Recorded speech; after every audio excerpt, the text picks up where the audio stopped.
আসসালামু আলাইকুম এভরিওয়ান, কেমন আছেন সবাই? আশা করি সবাই অনেক ভালো আছেন। আজকে ঈদ স্পেশাল পারফেক্ট একটি বিরিয়ানির রেসিপি নিয়ে আপনাদের মাঝে হাজির হয়েছি।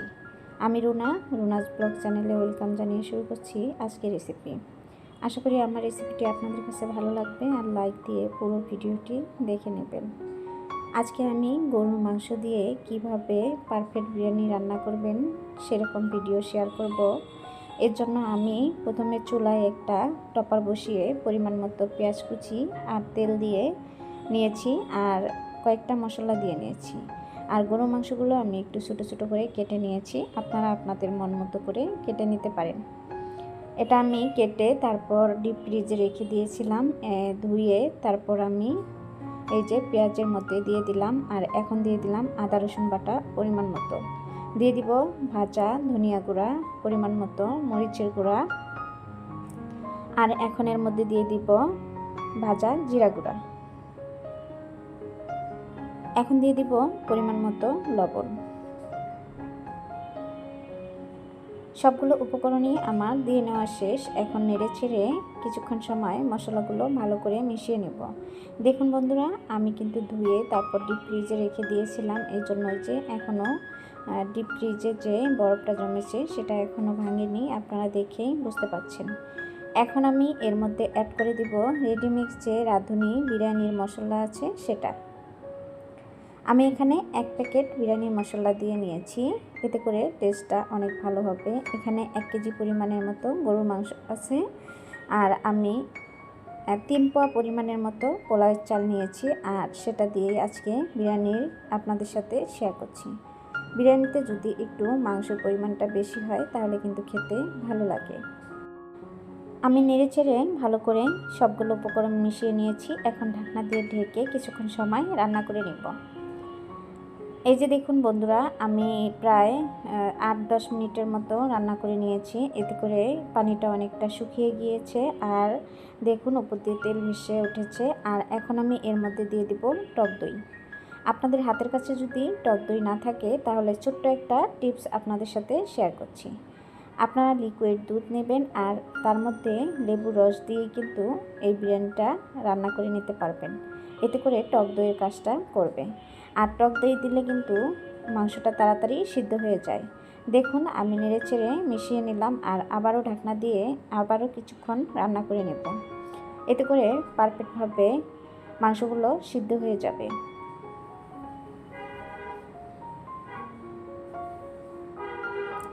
এই যে দেখুন বন্ধুরা, এখনও কিন্তু টক দই দেওয়ার পরে একটু পানি ছেড়ে দিয়েছে, এজন্য আমি আবারও ঢাকনা দিয়ে ঢেকে কিছুক্ষণ সময় রান্না করে নিচ্ছি। এখন আমি নেড়েচেড়ে ভালো করে কিছুক্ষণ সময় ভেজে নিব, এতে করে আরও ভালো লাগবে, মাংসগুলো ভালোভাবে সিদ্ধ হবে। আর মাংসটা যদি ভালোভাবে সিদ্ধ হয় তাহলে কিন্তু খেতে ভালো লাগে।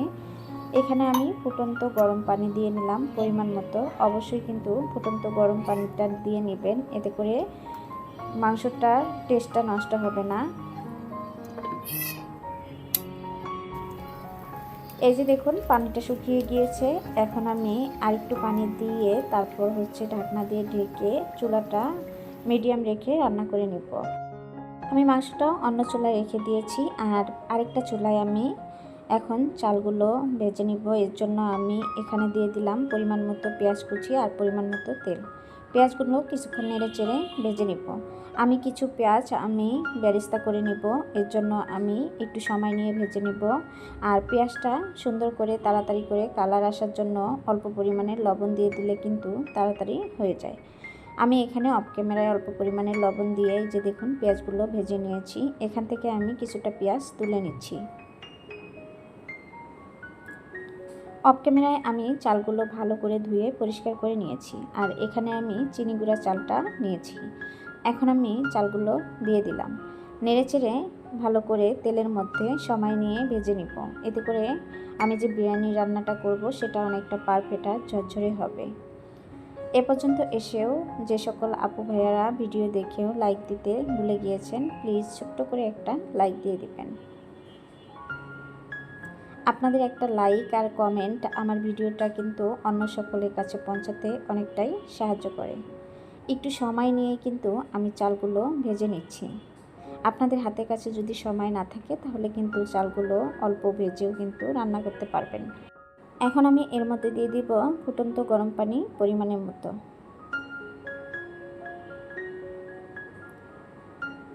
পানি দিয়ে আমার নেড়েচেড়ে দিয়ে মনে হয়েছে পানির পরিমাণটা কম হয়েছে, সেজন্য আমি আবারও কিছুটা পানি এর মধ্যে দিয়ে দিব।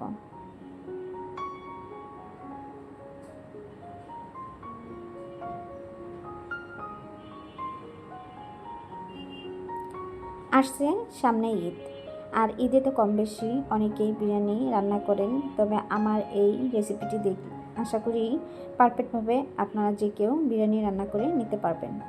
অনেক নতুন রাঁধুনি আছে, তাদের কাছে আশা করি কাজে আসবে আমার এই ভিডিওটি। ঢাকনা দিয়ে ঢেকে আমি চুলাটা বাড়িয়ে দিয়ে কিছুক্ষণ জাল দিয়ে নিয়েছি। এই যে দেখুন পানিটা কিন্তু শুকিয়ে গিয়েছে, আর অন্য চুলায় যে আমি মাংসটা রান্না করে নিয়েছিলাম সেটা এর মধ্যে দিয়ে দিচ্ছি। মাংসের কালারটা কেমন হয়েছে এটা কিন্তু অবশ্যই কমেন্টের মাধ্যমে জানাবেন। সবগুলো মাংসই আমি এর মধ্যে দিয়ে নিলাম।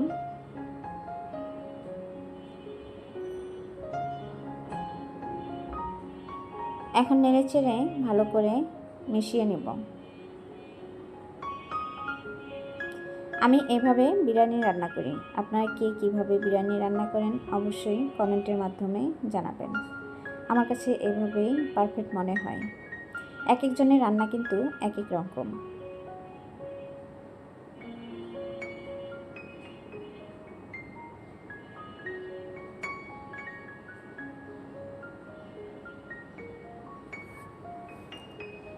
দেখুন বন্ধুরা, আমার কিন্তু প্রায় মিশিয়ে নেওয়াই শেষ। এই অবস্থায় চুলার আঁচটা কিন্তু একটু মিডিয়াম রেখে দিতে হবে। ঢাকনা দিয়ে ঢেকে আমি আবারও কিছুক্ষণ সময় রান্না করে নিয়েছি, আর অফ ক্যামেরায় কিছুটা কাঁচামরিচ এর মধ্যে দিয়ে নিয়েছি। এখন আমি আপনাদেরকে নেড়েচেড়ে দেখাচ্ছি আমার এই বিরিয়ানি রান্নাটা কতটা ঝরঝরে হয়েছে।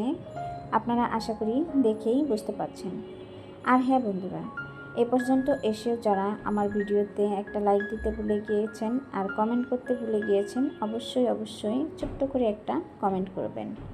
পেঁয়াজের যে বেরেস্তাটা করে নিয়েছিলাম সেটা এখন আমি এর মধ্যে দিয়ে দিচ্ছি।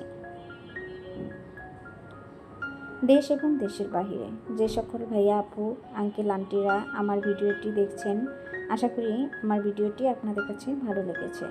ভিডিওটি ভালো লাগলে চ্যানেলটি সাবস্ক্রাইব করে দিয়ে পাশে থাকা বেল আইকনটি অন করে রেখে দিতে পারেন। আমি যে কোনো সময় ভিডিও আপলোড করলেই আপনাদের কাছে নোটিফিকেশন চলে যাবে, সময় সুযোগ বুঝে দেখে নিতে পারবেন। আর যারা অলরেডি সাবস্ক্রাইব করে দিয়েছেন তাদেরকে অসংখ্য ধন্যবাদ। এই যে ফাইনাল লুকটা আপনারা একটু কাছ থেকে দেখে নেন। আমি আপনাদেরকে কাছ থেকেই দেখিয়ে দিচ্ছি। মাশাআল্লাহ অনেকটাই সুন্দর হয়েছে। আজ এ পর্যন্ত সবাই ভালো থাকবেন, সুস্থ থাকবেন। আল্লাহ হাফেজ। আসসালামু আলাইকুম।